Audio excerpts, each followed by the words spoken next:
Ka NIT Meghalaya ka badan NIT Sohra ka lapelong ya ka konklip ban kentiu ya kecing watnia ka puli putih bat kecing kersana kitnat industri ban wanra ya kecing kiu syaprang ha ka puli sayan bat ka koi ka khia jong ka imlang ka salang ha ka basang jong ka industry academia and research konklip 2025 ka belong ha ka khatlai tarik unai weng jong usnam arajar arpusan kelas jang nengkong da kecing penrung kerteng ha ka por khandai baci menstem ha ka lovi jong ka si blong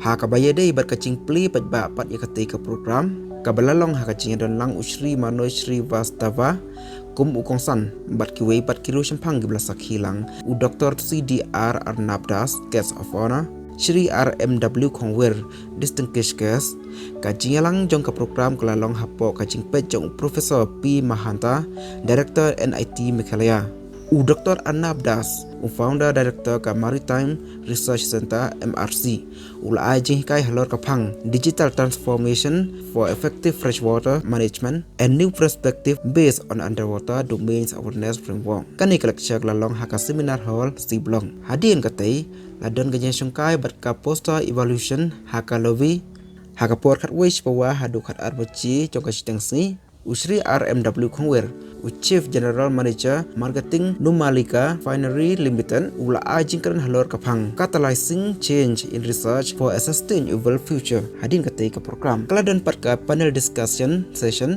kabalong hakapor khat arbachi stengsi hadu sibaji steng jongkan ophaisni kapang jongkatai ka panel discussion kadai institutional strengths and industry synergies bridging ideas and opportunities u panel moderator ulalong Professor Anup dan depan kiwei pat kiru shampang kiblai don bentalang.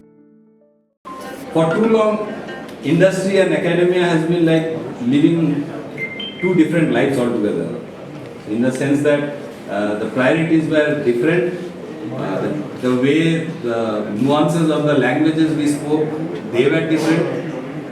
But then we are part of the same society because all of us at the end of the day human beings coming from the same society. Industry caters to the needs of the people in general and the technology aspects of it as an academic partner, as an institute of technology, we teach the students. So basically we all are in the same boat and this cannot go where like we remain as two different islands. So this conclave we are organizing at NIT Meghalaya primarily to give our 2 cents to bring this together.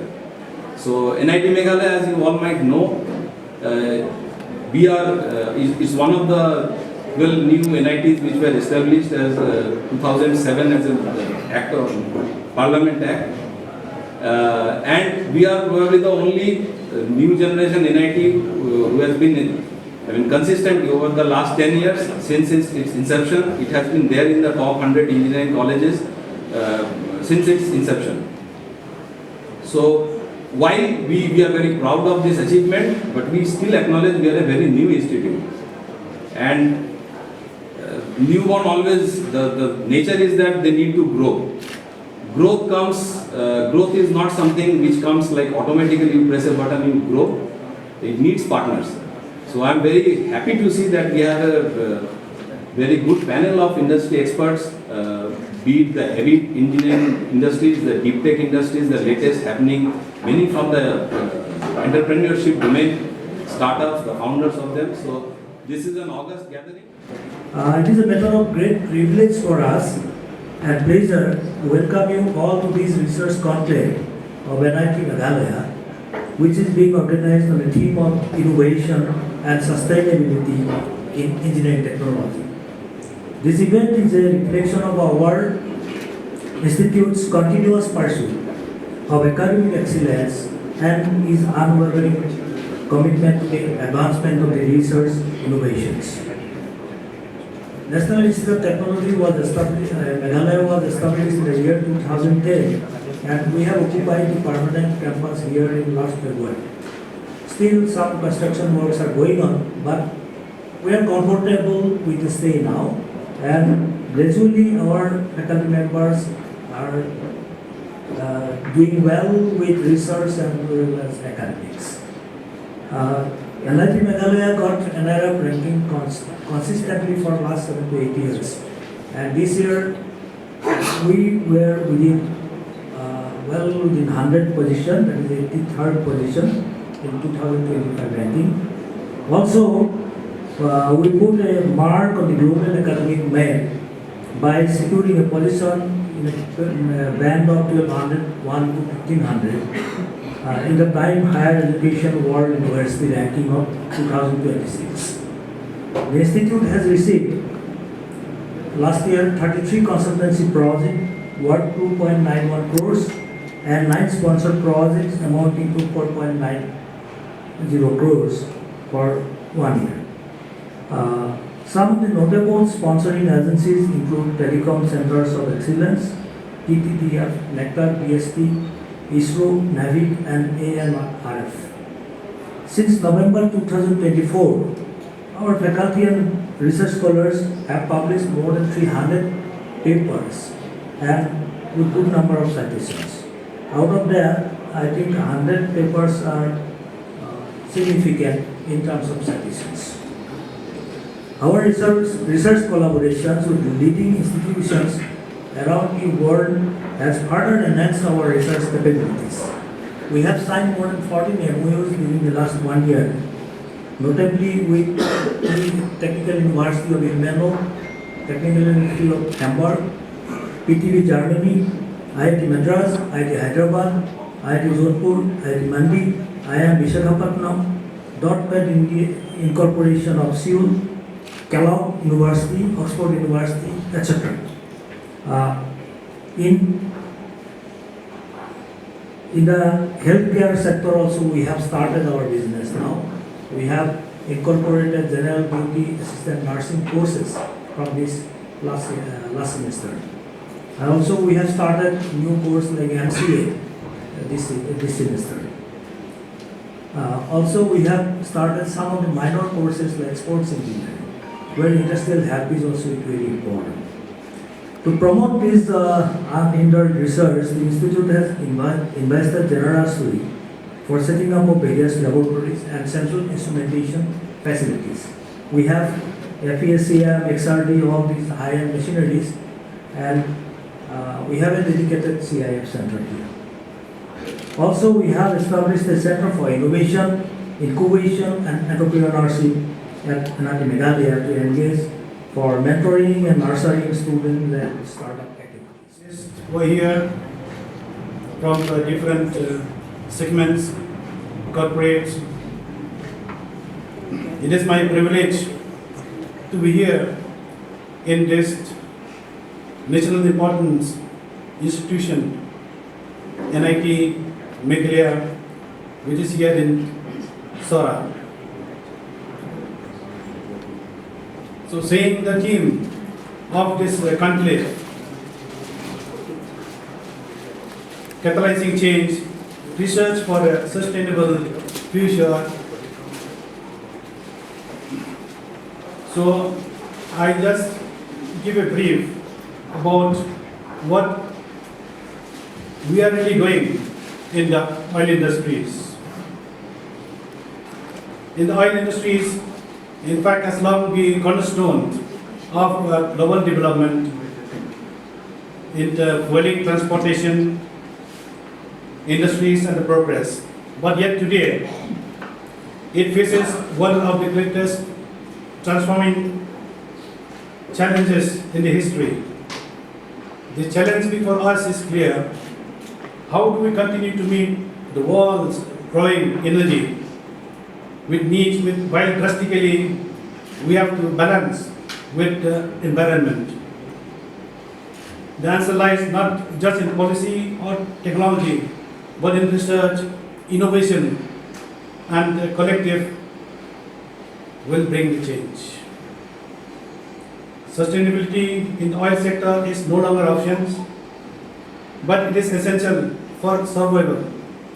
Around the world, you must have seen companies are reimagining their operations, integrating renewable power, implementing carbon capture system, recycling processed water, and improving energy efficiency. But the foundation of this transition rests on scientific inquiry and academic research. This is where institutions like yours today, at NIT Meghalaya and as a whole, are the national importance institution in the country, play an indispensable role.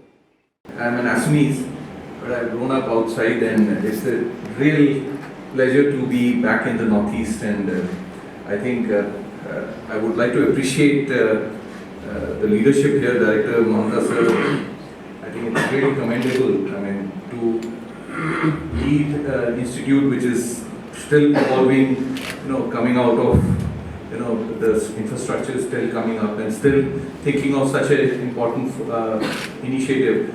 And Professor Roy, he didn't give me any option not to come. I mean, traveling to Pune, takes 3 days to be here. So, but I'm extremely happy, and I think the enthusiasm of the industry is also, very, very encouraging to see. I'll just make 3 comments, very quick comments. I know I'm getting more time to speak after this. First and foremost, my background, I served in the Navy for 25 years, so I understand the pain point of the industry. We keep constantly cribbing that, the research community or the innovation is not able to give what we want. And unfortunately, I switched to the other side. So then I realized the problems of the other side also. So there is a gap in between which we need to address, and this is definitely the right forum where, the industry does not have the capability to pick up the solution from the doorstep of the academia or the research institute. And similarly, the research institute or the academia, based on their kind of the way they function, are not able to go and implement it on the field. So that is the gap we need to bridge, and I think the young students, young researchers need to take that. In India we often hear, may not be relevant here, but we hear this term unemployability, right? Many of our young students in some of the institutions are abused or accused, I'm using strong words, of being unemployable. But I think our generation has to take the blame that, we need to build the ecosystem where, this interface is set up well. So first and foremost, we need to work on real world problems. Our existence is to solve real world problems. Many times we see our very top institutions, I've been in the IIT system also, many of our students or PhD scholars or senior researchers are working on data from outside, as if we have no issues in this country, and for that, the blame is collective because the data is not usable. The data that we have is not in a form that it is usable. So you can't blame a PhD student or even his or her guide that they will make it available for them to use and kind of do a meaningful research and take it forward. So that's the number one thing. Second is to understand our real world issues. I come from a domain, I've done underwater domain awareness, and fortunately or whatever, when I look back, even in the Navy I have been largely involved in underwater issues like anti-submarine warfare and all that, and I was in IIT Delhi for 7 years, so I understood what are the issues. But the tropical region, we are part of the tropical region.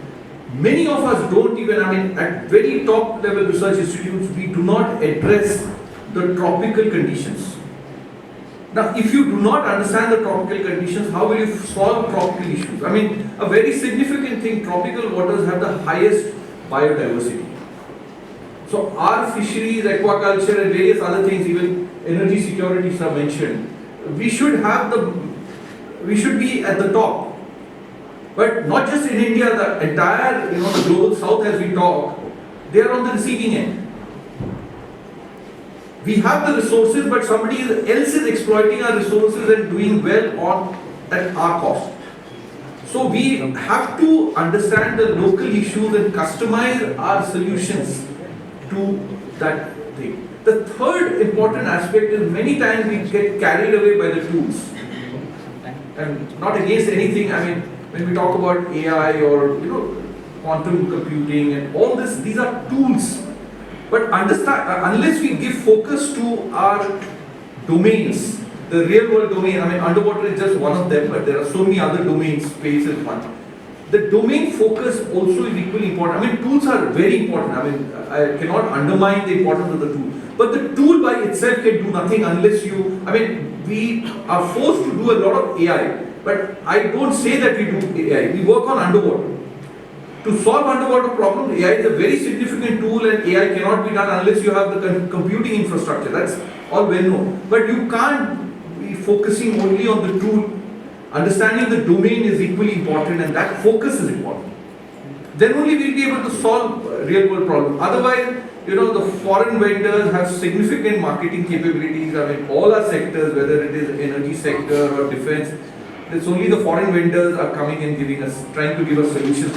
And today you must realize that this part of the world, and particularly the Bay of Bengal area, 25 to 30% of humanity resides here. And these are young aspirational people who have the capability and are aspirational enough to look for good opportunities. And we have to make that happen. I mean, we have to enable them to be armed enough so that they can contribute and do good for themselves. So that is something, I mean, India, I think the entire digital transformation globally can be served by India. This is what is my belief. I mean, I'll try and cover some part of it, but I'll cover only one domain, which is the underwater space. But I also want to remind the audience here that 75% of the earth is water. 70% is marine and 5% is fresh water. And in that, 90% is below the surface. So that is the importance of underwater. I mean, all the 17 SDGs of UN are touched by the underwater space. Even poverty alleviation has a major contribution for the underwater space. So looking at that, we need to focus on specific domain understanding and real world problem solving. So I think I'll stop there. Thank you so much.